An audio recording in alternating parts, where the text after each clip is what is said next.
ഹേ all, ഇതെൻ്റെ ലാപ്ടോപ്പിൻ്റെ ചാർജറാണ്. Type C 65 watts. ഇത് പിന്നെ ഒരു 5 വാട്ട്സിൻ്റെ ആണ്. ഞാൻ എൻ്റെ വാച്ചും അതുപോലെ ഹെഡ്ഫോണൊക്കെ ചാർജ് ചെയ്യാൻ വേണ്ടി യൂസ് ചെയ്യുന്നതാണ്.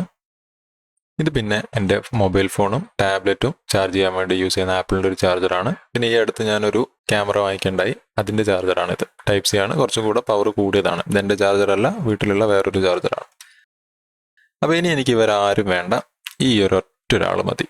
CMFൻ്റെ 65 വാട്ട്സ് GAN ചാർജർ. കാരണം ഇതിൽ നമുക്ക് ടൈപ്പ് എയും ടൈപ്പ് സി ഔട്ട്പുട്ട് കിട്ടും. അതുകൊണ്ട് തന്നെ എൻ്റെ കേബിളിനൊരു ഇഷ്യൂ വരുന്നില്ല. പിന്നെ ഞാനിപ്പോൾ 4-5 ഡിവൈസ് യൂസ് ചെയ്യുന്ന സമയത്ത് ഓരോ ഡിവൈസിനും ഓരോ ചാർജർ യൂസ് ചെയ്യുന്നതിന് പകരം എനിക്ക് ഈ ഒറ്റൊരു ചാർജർ യൂസ് ചെയ്താൽ മതി.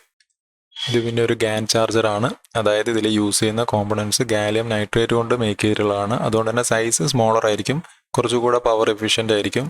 കുറേ വൈഡ് റേഞ്ച് ഓഫ് ഡിവൈസസ് നമുക്കിത് വെച്ചിട്ട് ചാർജ് ചെയ്യാൻ പറ്റും.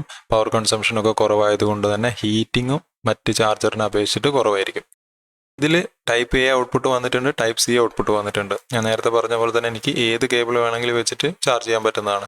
മേ ബി എനിക്ക് വേണമെങ്കിൽ എൻ്റെ ട്രിമ്മർ വരെ ഇതിൻ്റെ ടൈപ്പ് എ യൂസ് ചെയ്ത് ചാർജ് ചെയ്യാവുന്നതാണ്. അപ്പം എല്ലാ ഒരു ഡിവൈസിനും കൂടെ ഈ ഒരു സിംഗിൾ ചാർജർ എന്ന് പറയുന്ന സമയത്ത് അവിടെ ഒരുപാട് കൺവീനിയൻസ് എനിക്ക് വരികയാണ്. ഇത് വാങ്ങിക്കുന്ന സമയത്ത് നല്ല പോലെ ശ്രദ്ധിച്ചിട്ടില്ലെങ്കിൽ നല്ല പണി വരുന്നതാണ്. കാരണം ഈ സെയിം ബ്രാൻഡിൻ്റെ സെയിം മോഡൽ പോലെ തന്നെ 1000 രൂപയ്ക്കും 500 രൂപയ്ക്കും ഒക്കെ ഫ്ലിപ്കാർട്ടിലും ആമസോണിലും എല്ലാം അവൈലബിൾ ആണ്. അതെല്ലാം ഡ്യൂപ്ലിക്കേറ്റ് ആണ്. അപ്പം ഒറിജിനൽ സെല്ലറിനെ മാത്രം വിശ്വസിച്ചിട്ട് അവരുടെ പ്രൊഡക്റ്റ് മാത്രം വാങ്ങിക്കുക. പ്രൈസ് ഡ്രോപ്പ് കണ്ടിട്ട് സെയിം ചാർജറാണെന്ന് വിചാരിച്ചിട്ട് ഒരിക്കലും വാങ്ങിക്കാതിരിക്കുക. ഏകദേശം 1 മന്തായിട്ട് എൻ്റെ എല്ലാ ഡിവൈസസും ഈ ഒരു ചാർജർ വെച്ചിട്ട് തന്നെയാണ് ചാർജ് ചെയ്യുന്നത്. ലാപ്ടോപ്പ് ചാർജ് ചെയ്യുന്ന സമയത്ത് മാത്രം അത്യാവശ്യം ഹീറ്റിംഗ് ഉണ്ട്. എന്നാലും നമുക്കത് ലാപ്ടോപ്പിൻ്റെ ഒറിജിനൽ ചാർജറിനെ വെച്ച് നോക്കുന്ന സമയത്ത് അത്രയ്ക്ക് ഹീറ്റിംഗ് ഒന്നുമില്ല. ചെറിയൊരു പോരായ്മയായിട്ട് എനിക്ക് തോന്നിയിട്ടുള്ളത്, വാങ്ങിക്കുന്ന സമയത്ത് അവർ ഇതിൻ്റെ കൂടെ ഒരു കേബിൾ നമുക്ക് തരുന്നില്ല. ടൈപ്പ് സി കേബിൾ നമ്മൾ എക്സ്ട്രാ സെപ്പറേറ്റ് വാങ്ങിക്കണം. ഞാൻ ബോട്രോണിക്സിൻ്റെ ഒരു 100 വാട്ട്സ് സപ്പോർട്ട് ചെയ്യുന്ന ടൈപ്പ് സി കേബിൾ ആമസോണിൽ നിന്ന് വേറെ ഓർഡർ ചെയ്താണ്. അതിനൊരു 350 റുപ്പീസായി. 200 റുപ്പീസ് മുതൽ കേബിൾ അവൈലബിൾ ആണ്. മാക്സിമം സപ്പോർട്ട് ചെയ്യുന്ന കറണ്ടും ഇതിൻ്റെ മാക്സിമം ലെങ്ത്തും എല്ലാത്തിനെയും ഡിപ്പെൻഡ് ചെയ്തിരിക്കും അതിൻ്റെ പ്രൈസ്.